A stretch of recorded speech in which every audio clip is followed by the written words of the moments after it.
Ito, pakinggan po ninyo yung interview kay Yosek Claire Castro, Malacanang Press Officer at Undersecretary, doon sa totoong nangyari sa sinasabing pambabastos ng ibang mga Pilipino diyan sa Vancouver, Canada, na nakakahiya talaga. Hindi naman pala sila naglalakad doon para mamasyal lang. Mayroong shooting silang ginagawa na parte ng trabaho. Doon sa kailang pagsama sa presidential trip. Ito, pakinggan po ninyo. Ako naintindihan ko yan dahil nung araw sumama rin ako sa presidential trip. Talagang busy ang mga kasama dyan. Hindi talaga basta lakad-lakad lang. Ito ang paliwanag ni Jose Castro. Ngayon nagva-viral itong video ninyo dito sa Vancouver. Actually, gumagawa sana kami ng reels para dito sa event na kung saan bumisita ang ating Pangulo sa Canada. So gumagawa kami ng reels, tapos may lumapit sa amin na Pilipino. So humiti ako, tinanong niya ako si Yosek Claire, sabi ko, yes. At doon, sinasabi niya na, sumigaw na siya, you ask your president to resign. So kinuyog na kami. Samantalang, kung tutuusin, kami nagtatrabaho. Hindi kami nagbabakasyon dito. We're just doing our job, pero nahinto yun. Hindi na kami nakapagtapos ng aming pag-shoot ng reels dahil nga may mga Pilipino ganito yung ugali. Pero kung, hindi ko alam kung saan sila grupo, pero yung naratibo nila, yung tipong BBM resign. Yung naratibo nila ay maleta. Yung naratibo nila magnanakaw. So, at sinabihan ako na pangit. Sabi at sinungaling. So, nung sinabi nilang pangit daw ako, pili ko sila yung sinungaling. So, may mga ganyan tao. May freedom of expression tayo, pero hindi naman kailangan maging bastos. Pilipino kayo, hindi naman ganyan na ugali ng mga Pilipino eh. How did you feel about that, Yusek? Did you feel threatened at any point? At that time, dalawa lang kasi kami ni Director Robert Sol. Kasi nga siya yung kumukuha sa akin. Siya yung kumaga, sa kanya hawak yung camera. So, threatened.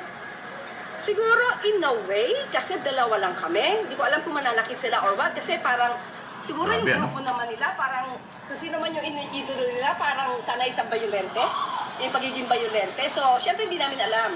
Buti na lang, thank God, na pagtawid kasi namin, hindi namin alam na may mga police officers. So, pagtawid namin, so, kinausap na namin sila kasi sumusunod sila eh. Diba? So, pero, kung ganyan talaga ang magiging ugali ng Pilipino, hindi kayo uunlad. So, ayan, no? So, hindi lang ho yan statement, interview o pahayag ni Jose Castro bilang tagapagsalita ng Malacanang.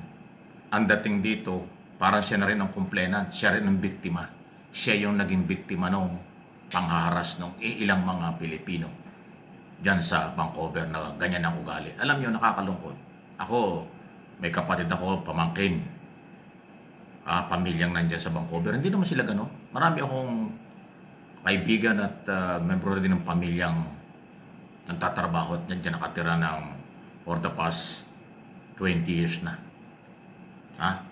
Hindi naman sila gano'n. Ako, ilang beses na ako nakarating dyan. 2 beses na pala ako nakarating dyan. 2 beses na ako nakarating sa Vancouver. Naikot ko na rin yung Vancouver. Maraming Pilipino doon, ang sarap kausap. Mga Ginoo. Nung araw na ako'y napupunta dyan, talagang nirespeto mo, trabaho lang sila. Mga professional sila. Pero mula nung nag-ingay itong mga anti-Marcos o mas kilalang followers ng mga Duterte, na ganyan na yung imahe. Actually, hindi lang yata sa Vancouver yan eh. Pagpunta kayo sa iba-ibang lugar, ma-intercept nyo yung mga ganyang klaseng karakter at pagkatao. Nakakalungkot. Ibinubuwis nila ang kanilang sarili. Sinisira yung kanilang sarili pagsuporta lang sa mga anti-Marcos. Na wala namang mangyayari dyan. Hanggang ganyan lang yan eh. Sa tingin ba ninyo kung yung inyong ugaling yan, yung masama niyong ugaling yan, matutulungan ba kayo ng mga Duterte? Matutulungan ba kayo ng inyong pinaglalaban na mabago inyong imahe at mapaganda ang inyong buhay? Hindi naman eh. Parang ito, sample lang.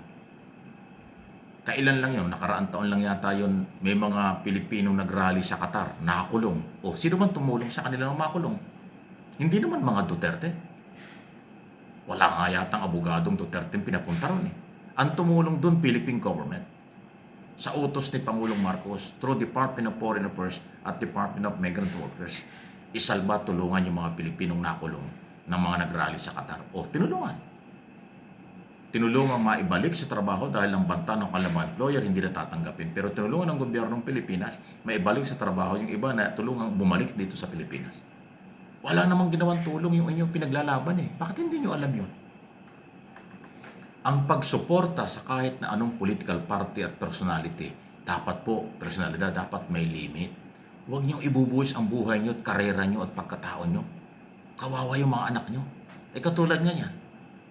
Simple lang ang sabi ni Castro. Sinabihan daw siyang pangit. Oh, fake news daw yun. Yun daw nagsasabi nun, malamang ang siyang pangit.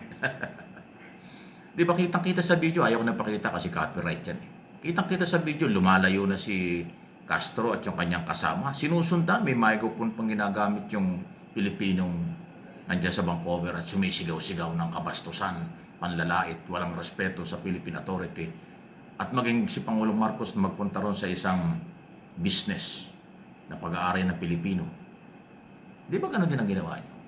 Wala pong mangyayari dyan. Maniwala kayo. Marami ng presidenteng nagkaroon ng presidential trip. Lagi kayong may protesta. Nakatulong ba sa inyong buhay? Nakatulong ba sa gobyerno?